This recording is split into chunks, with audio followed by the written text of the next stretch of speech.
अभी विगत 2 या 3 दिन पहले ही क्षेत्र के कांग्रेस के वर्तमान के विधायक जी ने एक प्रेस रिलीज जारी करी थी और जो मोटा मोटा मेरी जानकारी में है कि उन्होंने कहा था कि 218 गांव में मां नर्मदा का पानी जाएगा। मैंने पूर्व में भी कहा कि माननीय कांग्रेस के वर्तमान के विधायक जी का एक सबसे बड़ा काम यह होता है कि झूठ बोलो, जोर से बोलो और जल्दी से बोलो। उन योजनाओं से मुझे लगता है कि दूर दूर तक उनका कोई वास्ता नहीं होता। मैं आपको बताना चाहूंगा कि जिन कांग्रेस के वर्तमान के विधायक जी के पूर्व मुख्यमंत्री माननीय दिग्विजय सिंह जी जब मध्य प्रदेश के मुख्यमंत्री हुआ करते थे और हाटपिपलिया के तेज सिंह जी सैंधव ने विधानसभा में अपने वक्तव्य में ये कहा था कि राजा इस मालवा अंचल को रेगिस्तान होने से बचा लो। और उस वक्त माननीय दिग्विजय सिंह जी ने प्रति प्रश्न पूछा था तेज सिंह जी सैंधव से कि हम किस प्रकार से मालवा को रेगिस्तान होने से बचा सकते हैं। तो तेज सिंह जी सैंधव ने कहा था कि मां नर्मदा का पानी शिप्रा, चंबल, काली सिंध, पार्वती ऐसी महत्वपूर्ण नदियों में अगर हम डाल देंगे तो हो सकता है सिंचाई के साधन बढ़ेंगे और उससे मालवा रेगिस्तान होने से बचेगा। उस वक्त माननीय दिग्विजय सिंह जी ने कहा था भूतों ने भविष्य तो, किस पागल ने इस प्रकार का विचार दे दिया, किस पागल ने ये योजना बनाई थी। नर्मदा जी सैकड़ों फीट नीचे बहती और सैकड़ों फीट नीचे बहते हुए पानी को सैकड़ों फीट ऊपर उछाल के और उठा के और इन नदियों में मिलाना असंभव है। ये भूतों ने भविष्य कभी भी नहीं हो सकता। अब जब उनके उस वक्त के तत्कालीन मुख्यमंत्री जी ने यह वक्तव्य दिया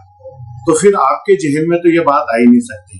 दूसरी तरफ मैं कहूंगा कि माननीय अटल बिहारी वाजपेयी ने कहा था कि इस देश की तस्वीर और तकदीर बदलने के लिए इंटरलिंकिंग करके और नदियों को नदियों से जोड़ना चाहिए। और आपने देखा होगा कि जब गुजरात के माननीय नरेंद्र मोदी जी मुख्यमंत्री थे तो मां नर्मदा के पानी को साबरमती में अहमदाबाद में जाके वो पूरे देश को एक मैसेज दिया था कि ये असंभव नहीं, ये संभव है, दृढ़ इच्छा शक्ति होनी चाहिए। और आपको मैं बताऊंगा कि जब मैं 2013 के अंदर विधायक बना और 2013 में विधायक बनने के बाद में मैंने एक बार विधानसभा में बजट सत्र में बोलते हुए माननीय मुख्यमंत्री शिवराज सिंह जी को संबोधित करते हुए मैंने कहा था कि आपने मां नर्मदा का पानी शिप्रा में मिला दिया है और अब आप गंभीर में भी मां नर्मदा का पानी मिलाने वाले हैं। एक बार हमने अमलावदिया बीका से पाइपलाइन के थ्रू जब उज्जैन में जल संकट आया था, पेयजल संकट आया था, उस वक्त पाइपलाइन के द्वारा अमलावदिया का पानी अमलावदिया बीका से चंबल और चावला के पानी को हमने गंभीर के डैम में डाला था। मैंने 2 सुझाव दिए थे। एक सुझाव तो ये कि पाइपलाइन के थ्रू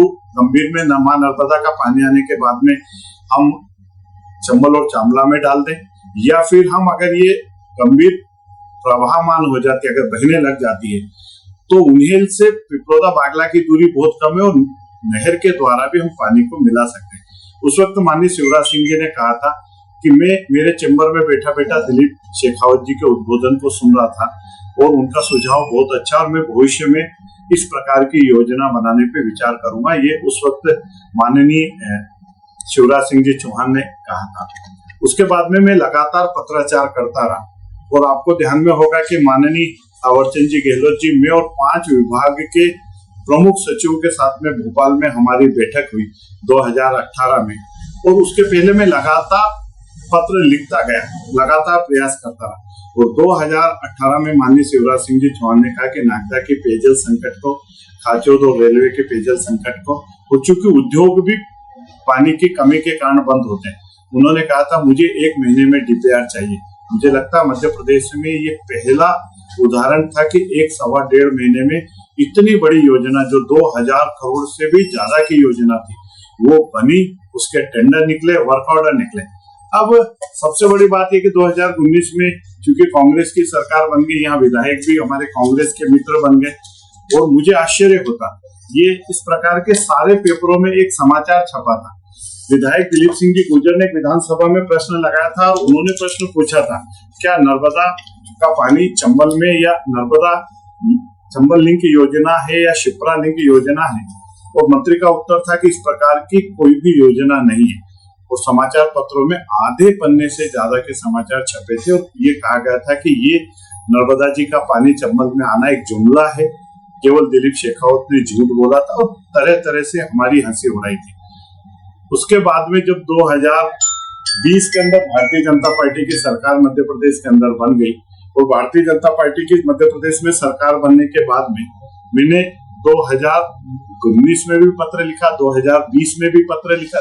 2019 में चूंकि कांग्रेस की सरकार थी, 2020 में पत्र लगातार लिखते गए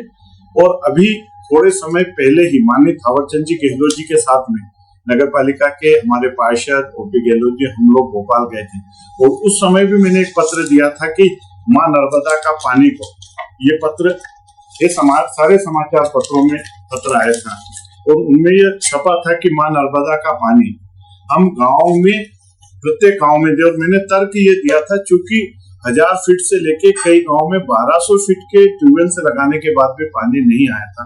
और मैंने ये कहा था कि जल जीवन मिशन योजना जो माननीय नरेंद्र मोदी जी की एक बहुत ही महत्वाकांक्षी योजना है, उस योजना को अगर हमें मूर्त रूप देना है तो नागदा खाचौद विधानसभा को मां नर्मदा के पानी के सतही जल से जोड़ना चाहिए। और लगातार जब हम लोग प्रयास करते रहे और उसी का एक और माननीय अनिल फिरोजिया जी पूरे जिले को इससे जुड़ाने के लिए लगातार प्रयास कर रहे थे और अंत में संपूर्ण उज्जैन जिले को मां नर्मदा के सतही जल से जल जीवन मिशन योजना से महत्वपूर्ण योजना से जोड़ा और उस योजना के कारण ये हुआ। अब प्रश्न ये उठता है कि आप जो वर्तमान में अभी आप नागदा का जो 2017 का ब्रिज था वो काम अधूरा पड़ा, चालू नहीं करवा पाए। उमरना ब्रिज का काम अधूरा पड़ा है, अभी भी बोरदिया का डैम की स्वीकृति नहीं हुई, उसकी